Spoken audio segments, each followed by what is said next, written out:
हाँ, तो आरोह भाग सेकंड जो आपकी बुक है उसका बहुत ही इंपॉर्टेंट टॉपिक, सब बहुत ही इंपॉर्टेंट चैप्टर जिसका नाम है गोस्वामी तुलसीदास, ये मतलब राइटर है इनके, 2 रचनाएं इसके अंदर आपको दे रखी है, कवितावली और दूसरा लक्ष्मण मूर्छा और राम का विलाप। बहुत ही शानदार चैप्टर है ये, बहुत ही तरीके से आपको पढ़ना है। मतलब इसमें क्या है कि जितने भी ये काव्य खंड होते हैं, ठीक है, उनमें थोड़ी सी लैंग्वेज का इशू रहता है। गद्य खंड तो काफ़ी ईजी होता है, गद्य खंड इज लाइक हिंदी की तरह होता है ना, लेकिन इसमें थोड़ा सा, इसलिए मैंने क्या करा है कि शब्दार्थ भी साइड में लिखे हैं, तो इसलिए बड़े ध्यान से पढ़ेंगे दोनों। और दूसरी बात, ये भी एग्जाम एक क्वेश्चन 1 मार्क्स में, हालांकि मैंने पहले आपको बता भी रखा है, ऐसा क्वेश्चन भी आता है कि कवितावली किनकी रचना है, तो वो है गोस्वामी तुलसीदास की।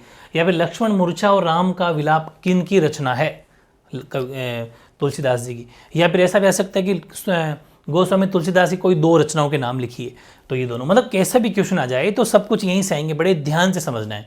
और ये जो थोड़ा डिफिकल्ट मुश्किल चैप्टर हैं, बड़े ध्यान से समझोगे तो पूरा चैप्टर कंप्लीट हो जाएगा। और मेरे साथ के साथ पढ़ना है, आराम से ध्यान से पढ़ोगे तो खूब सारे वर्ड यहीं समझ में आ जाएंगे। इसलिए मैं कह रहा हूँ रोजाना का एक चैप्टर अपन को पर डे कंप्लीट करना है, ठीक है। स्टार्ट करते हैं अपन। पहला जो आपका काव्यांश है वो ये है कि किस भी किसान कुल बनिक भिखारी भाट, चाकर चप्पल नट चोर चार चेटकी। अब देखो काफ़ी ऐसे वर्ड है जैसे कोई इसकी क्या सेंटेंस बनेगा, लेकिन वही है, इन सब के मीनिंग मैंने साइड में लिख दिया। हालांकि एक बार पढ़ोगे तो याद हो जाएंगे, ठीक है, और अलग से कुछ याद करना है नहीं। जैसे किस भी का मतलब धंधा चलाने वाला, श्रमिक, मजदूर, कोई भी कह दो चाहे, ठीक है। किसान तो जानते ही हो। बनिक का मतलब हो गया बनिया, मतलब जो काम करता है, व्यापारी, ठीक है, तो वो हो जाएगा व्यापारी। भिखारी तो खैर है ही। भाट होता है जो लिखने काम करते थे, चारण जो होते हैं, भाट उनको बोलते हैं। चाकर का मतलब नौकर है ही। चप्पल नट का लिख दिया मैंने, जो चालाक होता है, थोड़ा चंचल होता है वो। चोर चार चेटकी, ये सब अपन बातें कर लेते हैं, ठीक है। तो यानी कि ये सब की सब किस में लगे हुए हैं, ये पेट भरने में लगे हुए हैं। पेट को पढ़त, ठीक है, सभी पढ़ाई भी किसके लिए कर रहे हैं, पेट को पढ़ का मतलब पेट भरने के लिए सब पढ़ाई में लगे हुए हैं। ये जितने भी ये सब पेट भरने के लिए लगे हुए हैं, ठीक है। मतलब इस पूरे चैप्टर में अपन पढ़ेंगे, गरीबी के इर्द गिर्द घूमेंगे कि किस हिसाब से लोग, गरीबी, बहुत ज़्यादा गरीबी है, भूखमरी है, और लोग पेट भरने के लिए न जाने क्या क्या काम कर रहे हैं। ऐसे काम भी कर रहे हैं जो ऊंच नीचे करें, मतलब ऐसे कर्म भी अब कि अपने बेटे बेटियों को बेच के पेट भरने का काम कर रहे हैं। तो भगवान इस ऐसी मुश्किल घड़ी में, हे राम, हे भगवान, आप ही हैं जो ऐसे इनको बचा सकते हैं। इस तरीके से रिलेटेड है, तो बहुत ईजी है। फिर पेट को मतलब पढ़ाई कर रहे हैं, तो वो भी पेट भरने के लिए कर रहे हैं। गुणगढ़त मतलब गुणगढ़त चढ़त गिरी, और गुणगढ़त का मतलब तरह तरह के कुछ तरीके सीख रहे हैं। गुणगढ़त मतलब कुछ तरीके सीखना, गुण मतलब कुछ अच्छी कुछ कलाएं सीखना। चढ़त गिरी का मतलब होता है पहाड़, पहाड़ों पर चढ़ रहे हैं, कोई कुछ पहाड़ों पर चढ़ रहे हैं, ठीक है। अटत गहन गन अहन अखेटकी का मतलब मैंने लिखा नहीं होगा, खैर कोई बात नहीं। चेटकी बाजीगर हो गया, अच्छा यहाँ तक चेटकी मतलब बाजीगर। ये सभी के सब पेट भरने में लगे अभी, अब देख लेंगे अभी अपन, है ना। और हाँ, ऊंचे नीचे कर्म धर्म अधर्म करी, सभी लोग तो धर्म अधर्म ऊंचे नीचे काम भी कर रहे हैं। पेट ही को पचत, बस पेट को भरने के लिए। बेचत बेटा बेट की, है ना, ऐसी लैंग्वेज है उनकी कि इसलिए अपने बेटे बेटियों को बेच रहे हैं, ठीक है। तुलसी बुझाई एक राम घनश्याम ही, घनश्याम मतलब जो बादल हैं उनको, भगवान उनकी तरफ इशारा करते हुए कह रहे हैं कि इस ऐसी जो ये आग है, इस ऐसी आग को आप ही बुझा सकते हैं, ठीक है, भगवान आप ही बुझा सकते हैं। आगी बड़वा गीतें बड़ी हैं आगी पेट की, मतलब जल या समुद्र की आग, ये जो आग है, कौन सी आग, ये पेट को भरने वाली आग, ये तो समुद्र की आग से भी बहुत खतरनाक है, इसको तो आप ही बुझा सकते हैं। ये तो सब में सेम रहेगा। प्रसंग एक बार याद कर लो कि प्रस्तुत काव्यांश हमारी पाठ्य पुस्तक आरोह भाग सेकंड है ना, ये लिख देना आरोह भाग, ये पूरा नहीं लिखा हुआ है, आप ऐसा पूरा प्रॉपर बनाए, आरोह भाग सेकंड एज इट इज, ऐसा लिखना अच्छा रहेगा। आरोह भाग सेकंड में संकलित कवि गोस्वामी तुलसीदास की रचना कवितावली से, ये चीज़ ली हुई कवितावली से। अभी जब अब आगे पढ़ेंगे तो वो अपनी दूसरी रचना कौन सी, ये वाली लक्ष्मण मूर्छा और राम, ये आराम से पता चल जाएगा, ठीक है, उससे ली गई है। रचना का जरूर ध्यान रखना, प्रसंग बाकी चेंज नहीं होगा, बस रचना का नाम चेंज होगा। अब इसमें अपने क्या पढ़ा बताओ। इस अंश में महाकवि तुलसीदास ने अपने युग का मतलब तुलसीदास जी के टाइम पर, उन टाइम पर समाज में कौन कौन सी गरीबी थी, समाज में व्याप्त निर्धनता मतलब गरीबी का वर्णन इसके अंदर किया है। बहुत ईजी है। इधर शब्द देख लेना, कोई अखेट की एरा शिकारी होता है, हाँ, अखेट की मतलब शिकारी, वो भी गहन गन अहन मतलब वो भी अटी उटी घूम रहा है अपने शिकार करने के लिए, ठीक है, मतलब सभी पेट भरने के लिए लगे हुए हैं। अब वो शिकारी जानवरों को मार के पेट भर रहा है, ठीक है।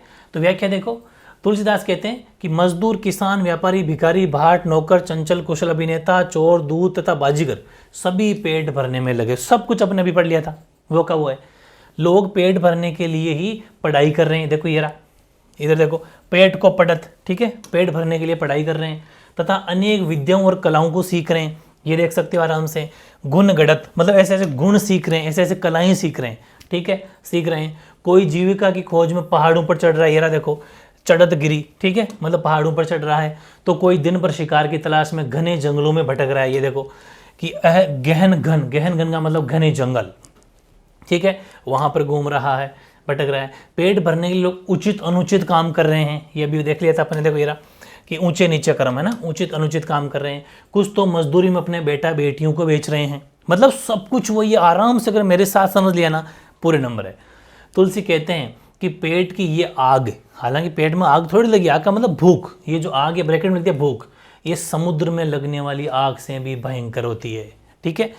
इसे केवल राम रूपी घनश्याम मतलब काला बादल ही शांत कर सकते हैं, ये बात। काले बादल का मतलब है अच्छी बारिश हो जाएगी, अच्छी फसल होगी, अच्छी पैदावार होगी, तो सबको कुछ ना कुछ मिल जाएगा, ठीक है, ये चीज़ है।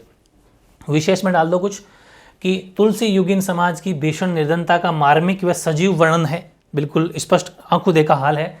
इस कष्ट राम कृपा की छुटकारा, मतलब राम की जो कृपा है वही छुटकारा दिलाएगी, ये ऐसा लिखा हुआ है इसमें, इसकी ओर ये संकेत किया गया है, ठीक है। कवित छंद वगैरह ये हिंदी साहित्य की तरह आप ना भी लिखो तो कोई बात नहीं, इतना लिख देना कि तद्भव व देशत शब्दों का प्रयोग हुआ है, तद्भव व देशत शब्दों का प्रयोग हुआ, ये ठीक है। चलिए फिर ये हो गया। नेक्स्ट देखते हैं सेकंड, खेती ने किसान को, भिखारी को ने भीख, बली बनिक को ने बनिज। अब देखो किसान के पास में खेती नहीं है, आराम से समझ में आ रहा है। भिखारी को भीख मांगने के लिए मतलब वो पेट भरने के लिए वो नहीं मिल रहा है। बलि का मतलब समझते ना, भेंट या दक्षिणा, भिखारी को भीख या दक्षिणा नहीं मिल रही है।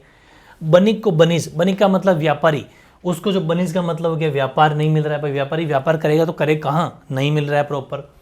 न चाकर को चाकरी, चाकरी मतलब नौकर होता है, चाकरी मतलब नौकरी, नौकर को नौकरी नहीं मिल रही है। जीविका विहीन लोग सिद्धेमान सोच बस, सिद्धेमान का मतलब दुखी होगा, ये रहा सिद्धेमान मतलब, इसलिए जीविका विहीन, जीविका विहीन का मतलब है जीविका मतलब खाने के लिए, आजीविका का सोर्स, एम्प्लॉयमेंट, रोजगार नहीं मिल रहा है, इसलिए लोग दुखी हैं, ठीक है। यही सोच रहे हैं कहीं एक एकन सो कहाँ जाए और का करी, ये सभी ये सोच रहे हैं कि कहाँ जाएं क्या करें, कुछ ऑप्शन ही नहीं है। बेदहूँ पुराने कहीं लोकहूँ बिलोकियत, बिलोकियत हम देखते हैं है ना कि बेदहूँ, इसमें लिखा नहीं है, कोई बात नहीं, आगे देख लेंगे। सांकरे सब पे राम सांवरे कृपा करी, इसीलिए कह रहे हैं कि इन सब के ऊपर भगवान राम आप ही कृपा करें, इनका होगा क्या। दारिद दशानन दबाई दूनी दीन बंधु, दशानन का मतलब हो गया रावण, ठीक है, ये दशानन में लिख दिया होगा इधर, हाँ रावण, ठीक है, ये तो रिपीट हो गया, इसका मतलब नहीं है। दुरित का मतलब पाप हो गया और दहन का मतलब जलाना या नाश हो गया, ठीक है। तो दुरित दहन देखी तुलसी हाहा करी, इसीलिए इस दुख को, ऐसी हालत को देख के जो तुलसी है वो हाय हाय कर रहे हैं। अभी देख लेते हैं, ये तो अपना सेम टू सेम रहेगा, यहाँ तक ये दो लाइनें सेम है। तो हमारे आरोह भाग सेकंड लिख देना, बस इतना सा चेंज करना, आरोह भाग सेकंड, ठीक है, उससे लिया गया, बाकी सब सेम है। अब इसमें क्या लिखा है बताओ, कवि अपने युग की भूखमरी तथा जीविका विहीन किसान, व्यापारी, भिखारी, दो तीन लिख देना, सारे लिखने की जरूरत नहीं क्योंकि शॉर्ट लिखा जाता है। इन सब के बारे में उनकी जो दयनीय स्थिति है, उनकी जो गरीबी है उनको दिखाया गया है, उनका वर्णन किया गया, इजी है बहुत।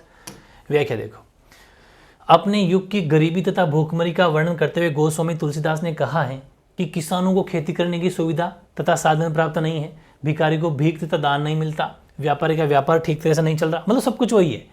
नौकरी पेशा लोगों को नौकरी नहीं मिलती है। नौकरी पेशा लोग का मतलब है जो नौकरी करने वाले लोग हैं, पढ़े लिखे लोग हैं, नौकरी पेशा लोग, वो उनको एक साथ बोला जाता है नौकरी पेशा लोग, ठीक है, यानी कि जिनके पास नौकरी का पैसा हो उसे नौकरी पेशा बोला। पेशा का मतलब होता है अपना काम, पेशा का मतलब काम होता है, ठीक है। तो नौकरी पेशा लोगों को नौकरी नहीं मिल रही है, इनको एक साथ पढ़ना, नौकरी पेशा लोगों, कन्फ्यूज मत होना, नौकरी पेशा लोगों को नौकरी नहीं मिल रही है। लोग बेरोजगार है, आजीविका अभाव में चिंता के कारण दुखी है। लोग एक एक से मतलब एक दूसरे से पूछते हैं ऐसी दशा में हम कहाँ जाएं और क्या करें, सब कुछ उसी में है ना। अब देखो ये वेद ही बात लिखी थी, ये देखो वेदहूँ पुराण, हाँ ये वेद और पुराण की बात लिखी। वेदहूँ का मतलब ये वे को बे बोलते हैं, वैसे ये वेद और पुराण है, सब कुछ इसी में। मेरे साथ पढ़ोगे ना तो आराम से पता चल रहा है, बस स्किप मत करना, मेरे साथ रहना, तब समझ में आएगा, वरना वहाँ एग्जाम में कन्फ्यूज हो जाओगे हिंदी करते टाइम। वेदों और पुराणों में बताया गया है कि संसार में भी दिखाई देता है कि हे राम संकट के समय आप ही सब पर दया करते हैं। हे दीन बंधु, गरीबी के रावण ने इस दुनिया को, देखो दीन बंधु सारी बातें लिखी हुई है इसमें, ये देखो यहाँ पर ये रहा सब है, सब पे राम रे कृपा करी, दरी दसान दबाई दुनी दीन बंधु। ठीक है, यानी कि हे दीन बंधु, जो इस रावण ने, गरीबी के रावण ने, यहाँ पर कोई रावण वो दशानन वो नहीं है, लेकिन गरीबी का जो रावण है उसने दुनिया को दबा रखा है। इतनी गरीबी चारों तरफ है, पापों की आग जलती देखकर तुलसी के मुंह से हाय हाय निकल रही है, हाय हाय निकल रही है। अर्थात पापों की, ये भले मत बोलो तो ही चल जाएगा, बहुत दुखी है। आगे लिख देना, हे राम आप ही उनकी रक्षा कर सकते हैं। बहुत ईजी है ना। बाकी वही है, तुलसी युगीन समाज में भूखमरी की भीषण समस्या है। सरल साहित्यिक और प्रभावपूर्ण तथा भावानुकूल ब्रज भाषा इसके अंदर प्रयोग की गई है। ठीक है, और इसकी जरूरत नहीं है, छंद भले मत लिखना, इतना ही बहुत है, 2 लाइन हो जाएगी, सफिशिएंट मार्क्स मिल जाएंगे, चिंता वाली बात नहीं है। ठीक है, और अब देखते हैं अपन नेक्स्ट तीसरा, धूत कहो अवधूत कहो, राजपूतू कहाँ जोलहा कहाँ कोहू। मतलब जो मर्जी वो कहो। धूत का मतलब त्यागा हुआ, फेंका हुआ, भगाया हुआ। अवधूत मतलब परमहंस या सन्यासी, वो कहो कोई बात नहीं। ब्याह मतलब विवाह करना, काहू कि मतलब जो भी मुझे कहो कोई फर्क नहीं पड़ता। खैर नीचे अब यहीं तक आए, 2 बात ही पढ़नी। काहू की बेटी सो बेटा ने ब्याहब, काहू की जाति बिगाड़ ने सोऊं। तुलसी सरनाम गुलाम है, राम को जाको रूचे सो कहे कछु ओऊं। मांगी के खेबो मसीद को सोईबो, लेबो को एकू ने देबो को दो। ठीक है, ये सब बातें इसमें लिखी हुई है। ब्याह भी ये वर्ड आया था, इसका मतलब होता है विवाह करना। काहू मतलब किसी को, कोई भी। ठीक है, बिगाड़ मतलब तो समझते बिगाड़ना। सरनाम मतलब फेमस, प्रसिद्धि, प्रसिद्ध। गुलाम तो सेवक के दास होता ही है। रुचि मतलब अच्छा लगे। ओहू मतलब और, खेबो मतलब खाना, मस्जिद मतलब मस्जिद। मस्जिद देखो ये मस्जिद है ना, ये रहा, इसका मतलब मस्जिद है। सोइबो का मतलब सोना, और ये लेबो जो है, लेबो मतलब लेना, देबो मतलब देना। लेबो लेना, देबो देना। प्रस्तुत ये तो सेम है अपना यहाँ तक तो। और इस अंश में कवि लोक निंदा या प्रशंसा की परवाह किए बिना स्वयं को भगवान राम का दास बता रहे हैं। बिल्कुल बता रहे हैं कि आप जाए जो मर्जी मुझे कहो, तुलसी सरनाम गुलाम है राम को, कि मेरा जो नाम है तुलसी, ये तो भगवान का दास है, भगवान का कहते हैं ना कि सेवक है। आप बाकी मुझे जो मर्जी कहो कोई फर्क नहीं पड़ता। बस अब देखते हैं व्याख्या, कि राम के परम भक्त तुलसी कहते हैं कि मुझे लोग यदि धूर्त कहें अथवा परमहंस यानी कि सन्यासी, परमहंस का मतलब सन्यासी कहें, तो इस निंदा अथवा प्रशंसा का कोई प्रभाव मुझ पर नहीं पड़ेगा। कोई मुझको राजपूत या क्षत्रिय कहकर बड़प्पन प्रदान करें अथवा जुलाहा या बुनकर कहकर छोटा बनाएं, तब भी मैं इसकी परवाह नहीं करूंगा। ठीक है, ये देखो यहाँ पर सब कुछ लिखा हुआ है कि राजपूत कहे, जोलाहा कहे, कोई भी कहे, कुछ भी कहे, मेरे को कोई फर्क नहीं पड़ता। मतलब कहाँ गया, हाँ, बड़प्पन प्रदान, बड़प्पन का मतलब होता है मेरा, मतलब कहते हैं ना मेरी मतलब प्रशंसा करना, तो ही मुझे कोई फर्क नहीं पड़ेगा। अथवा जुला या बुनकर कहकर छोटा बनाई, तब भी मैं इसकी परवाह नहीं करूँगा। मुझे किसी की बेटी से अपने बेटे की शादी तो करनी नहीं है कि मेरी कोई प्रशंसा करे, मेरा कोई नाम हो गया वो फलां साहब की लड़की या फिर फलां साहब के लड़के को शादी कर, मतलब वहाँ लड़की दे देते हैं। तो वैसे तो मुझे बड़प्पन तो चाहिए नहीं। ठीक है, मैं तो कोई वो तो है नहीं कि मेरी बेटी की या अपने बेटे को शादी करनी हो। मैं अपने को बड़ा आदमी दिखाने की कोशिश करूँ, इसलिए जो कि मैं करूँ। अगर मुझे मेरे बेटियों की शादी करनी तो मेरा नाम ही कुछ बड़ा करूँ, वरना क्या जरूरत है मेरे को कुछ करना ऐसा है नहीं। मैं किसी की जाति बिगाड़ना भी नहीं चाहता। तुलसी तो श्री राम का लोक प्रसिद्ध दास है, जिसको जो अच्छा लगे वे उसे कह सकता है। वे जो भिक्षा मांग कर भोजन करता है, ये देखो यहाँ देख लो, इसमें सब है ना। मांगी के खेबो, ये रहा है ना, मतलब जो भिक्षा मांग के, हाँ यहाँ से देख लो, भिक्षा मांग कर भोजन करता है और मस्जिद में जाकर सो जाता है, उसे न किसी से कुछ लेना है न किसी को कुछ देना है ना। लेबो देबो पड़ा था ना भाई, कुछ नहीं करना, मांग के खाना खा लिया, मस्जिद में जाके सो गया। ठीक है, मस्जिद मंदिर गुरुद्वारे सब में सोने की व्यवस्था होती है, सो गए। फिर उसे लोगों की इन बातों की क्या परवाह, क्या फर्क पड़ता है, कोई कुछ भी कहे। ठीक है, तो विशेष में लिख देना तो कि तुलसीदास की निर्भिमान्यता, सरलता, या फिर ये तो कुछ डिफिकल्ट वर्ड ना बिल्कुल चल जाएंगे, आप इतना लिख देना कि तुलसीदास की सरलता तथा सर्वधर्म संभाव की भावना प्रकट हो रही, सभी धर्मों को, सभी की रेस्पेक्ट की भी बात की गई इसमें। और मुहावरे का प्रयोग भाषा की सौंदर्य शक्ति को बढ़ा रहे हैं। बस ये बातें लिख देना।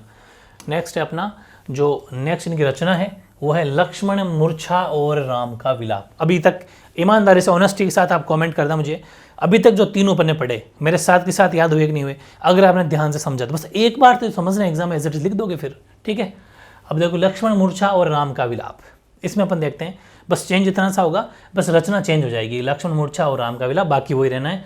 वही आपकी कि पाठ्य पुस्तक हमारी पाठ्य पुस्तक कौन सी, लिख देना यहाँ पर आरोह भाग 2।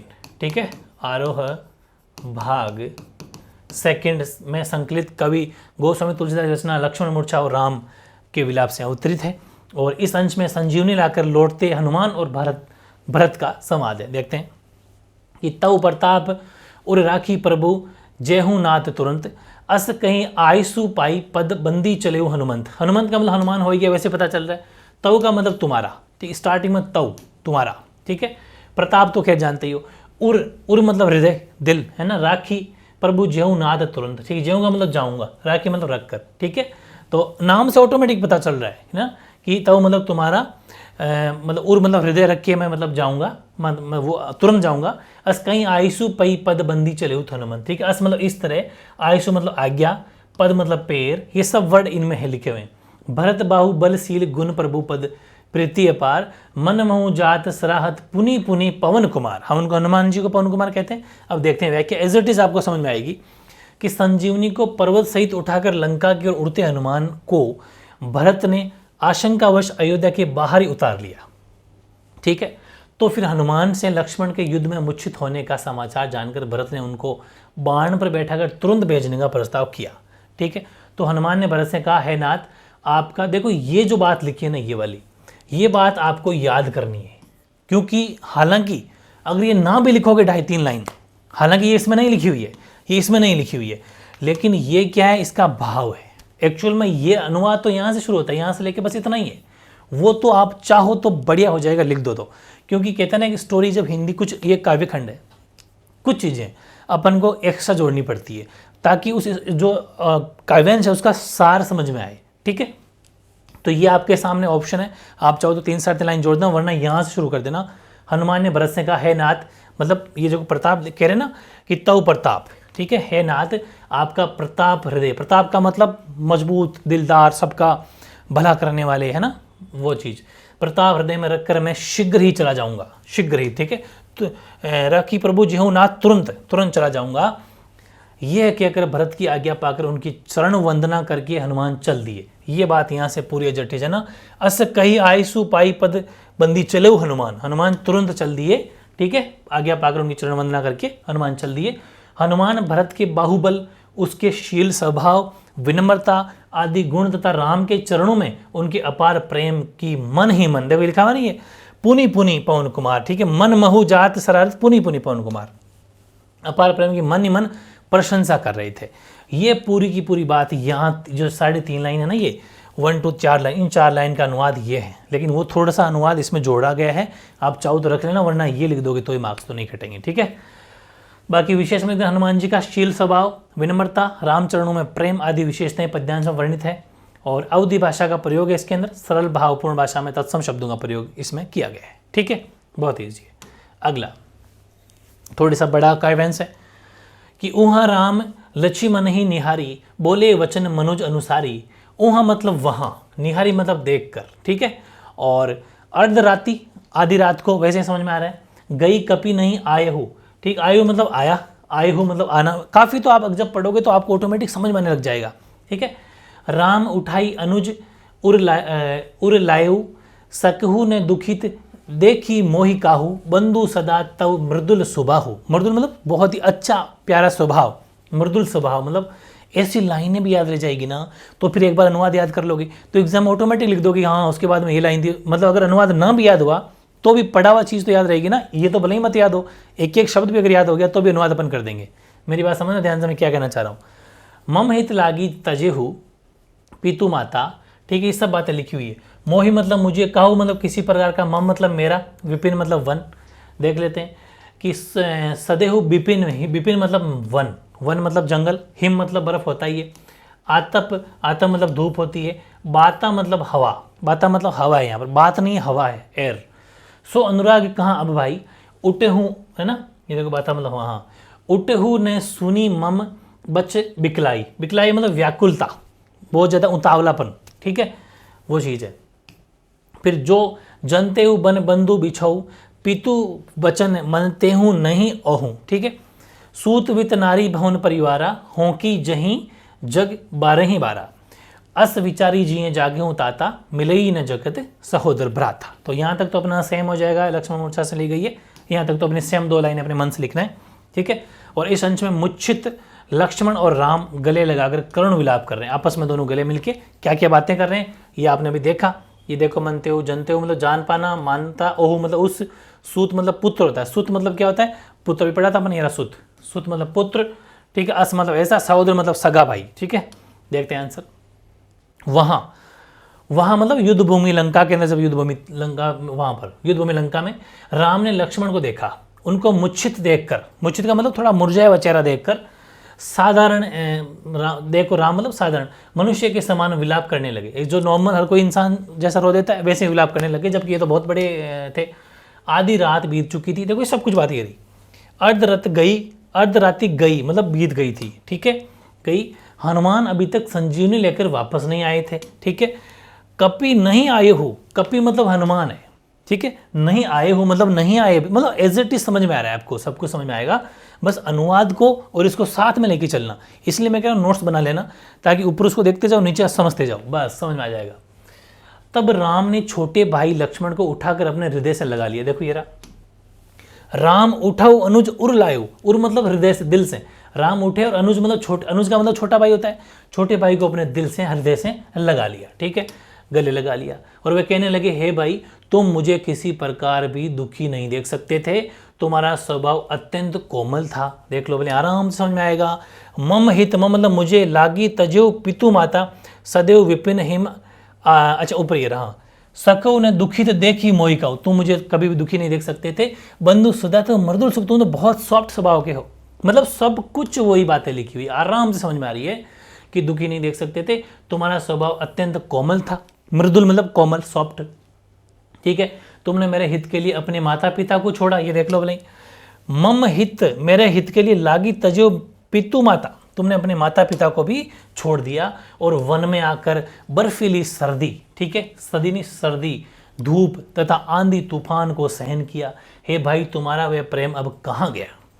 तुम मुझको व्याकुलता पूर्वक इस प्रकार विलाप करते हुए, व्याकुलता मतलब थोड़ा ऐसे कहते हैं ना कि कोई जैसे किसी को इंतजार में रहता हो, वो चीज़, ठीक है। इस प्रकार विलाप करते हुए सुनकर भी उठकर क्यों नहीं उठ बैठते। यदि मुझे पता होता कि वन में मेरा भाई मुझसे बिछुड़ जाएगा तो मैं पिताजी के आदेश का पालन कभी नहीं करता।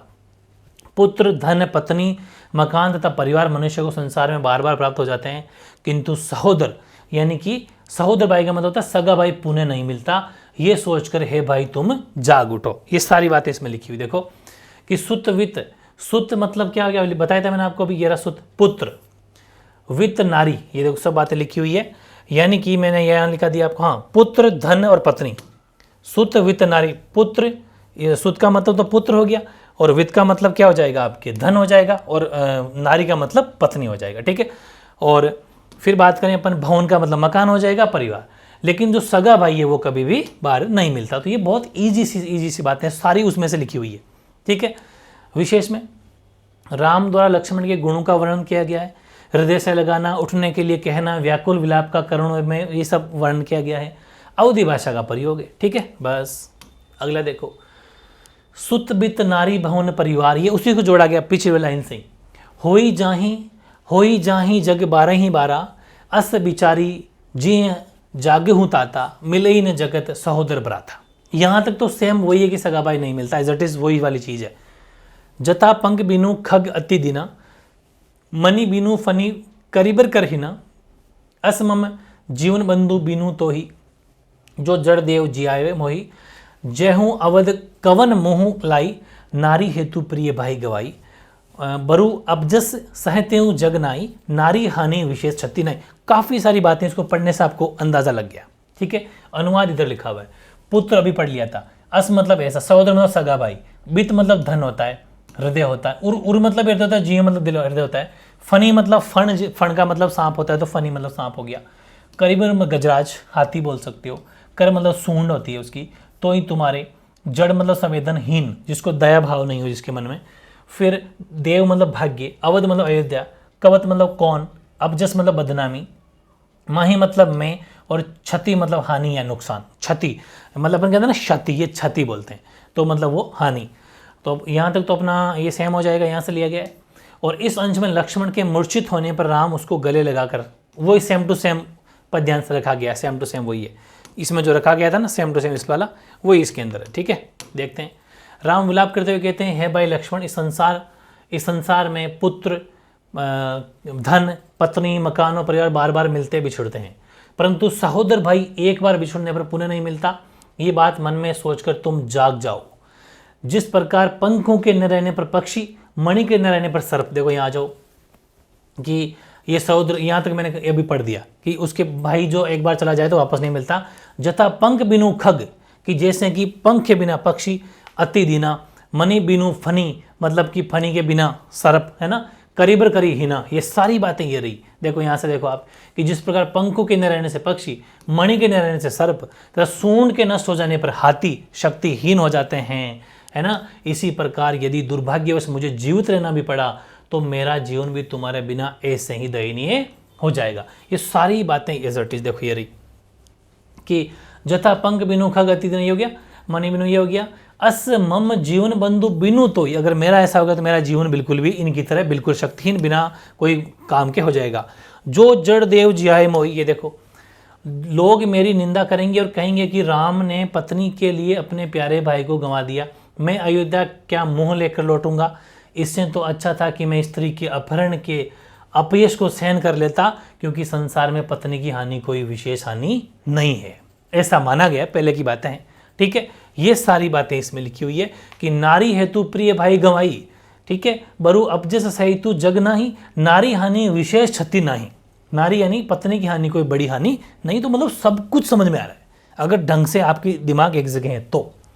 ठीक है, वापस राम की व्यतीत मनोदशा का वर्णन है। उन्हें अपने भाई लक्ष्मण के अभाव में संसार के सारे रिश्ते व्यर्थ लगते हैं, और भाषा अवधि है, अत्यंत कोमल सरल भाषा का प्रयोग किया गया है। अगला देखो चौथा, अब अवलोकू सोकू सूत तोरा, सही ही निठुर कठोर उर्मोरा, निज जननी के एक कुमारा, तात तासु तुम प्राण अधारा, सौंपे सी मोही तुम ही गही पानी, सब विधि सुखद परम हित जानी, उतरू काहे देहू तो ही जाही, उठी किन मोही सिका वहु भाई, बहु विधि सोचत सोच विमोचन, स्त्रवत सलील राजीव दल लोचन, उमा एक अखंड रघुराई, नर गति भगत कृपाल दिखाई। खूब सारे वर्ड है। अपलोक का मतलब अपयश हो गया, निठुर मतलब निष्ठुर, मतलब बिना कोई उसके, और सही मतलब सह लेना, सही ही, सही का मतलब सह लेना। ठीक है, और जननी माता होती है पानी हाथ। ठीक है, उतरू उतर या उत्तर जवाब दे देना, उत्तर मतलब कहते हैं ना जवाब दे देना, उत्तर दे देना। काहे मतलब क्या, सोच विमोचन का मतलब शोक दूर करने वाला, जो दुख दूर कर दे, स्त्रवत मतलब बहता है, सलील मतलब जल, सजीव मतलब दल, लोचन का मतलब कमल, है ना, ये हो जाएगा पत्र। इस उमा पार्वती, अखंड जिसके खंड या टुकड़े नहीं हो सकते, निकर मतलब समूह है, और विकल मतलब बेचैन। ये सारी बातें भी ले लेंगे अपन, यहाँ तक तो सेम है।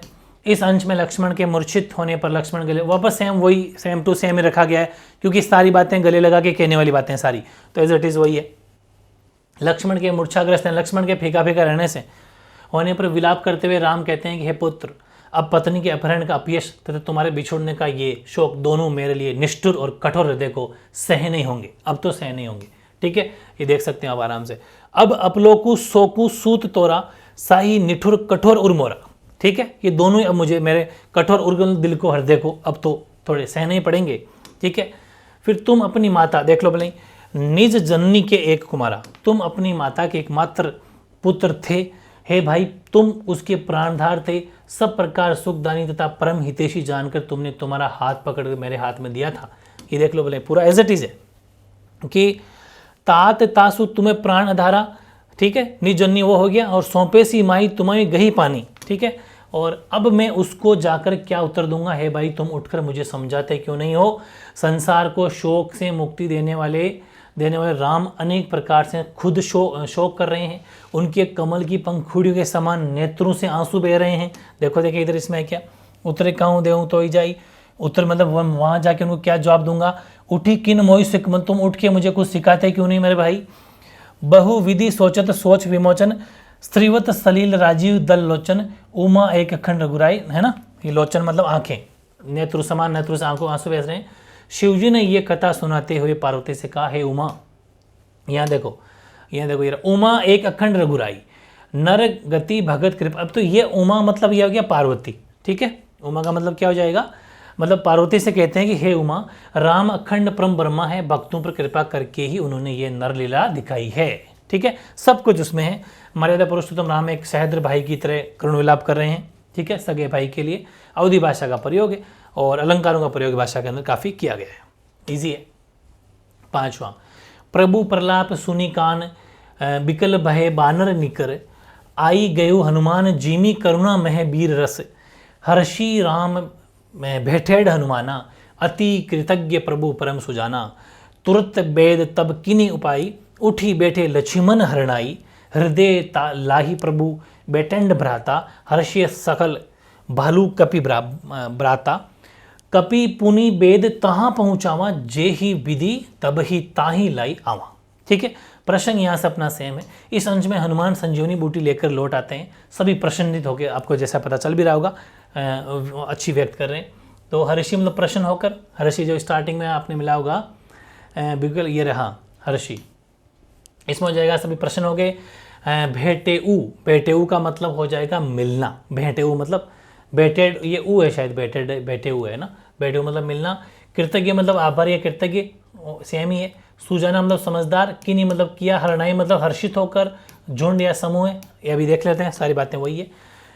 प्रभु राम के प्रलाप को अपने कानों से सुनकर, प्रलाप का मतलब राम को रोते हुए, विलाप करते हुए, उन्हें प्रलाप बोल देंगे। कानों से सुनकर बानर दल व्याकुल हो उठा, बानर दल का मतलब बंदर सेना, व्याकुल हो उठा। उसी समय हनुमान वहां पहुंचे तो ऐसा प्रतीत हुआ जैसे करुण रस के साथ वीर रस आकर मिल गया हो। ठीक है, क्योंकि वो तो हनुमान जी का तो काम ही ऐसे थे। राम प्रसन्न होकर हनुमान से गले मिले। अत्यंत चतुर प्रभु राम हनुमान के प्रति अत्यंत कृतज्ञता अनुभव कर रहे थे। तब वैद्यराज सुषेण ने तुरंत ही मूर्छित लक्ष्मण को दवा दी और वह प्रसन्न होकर उठकर बैठ गए। राम ने अपने भाई लक्ष्मण को वक्ष स्थल से लगाकर, ठीक है मतलब छाती के लगाकर, उनसे भेंट की।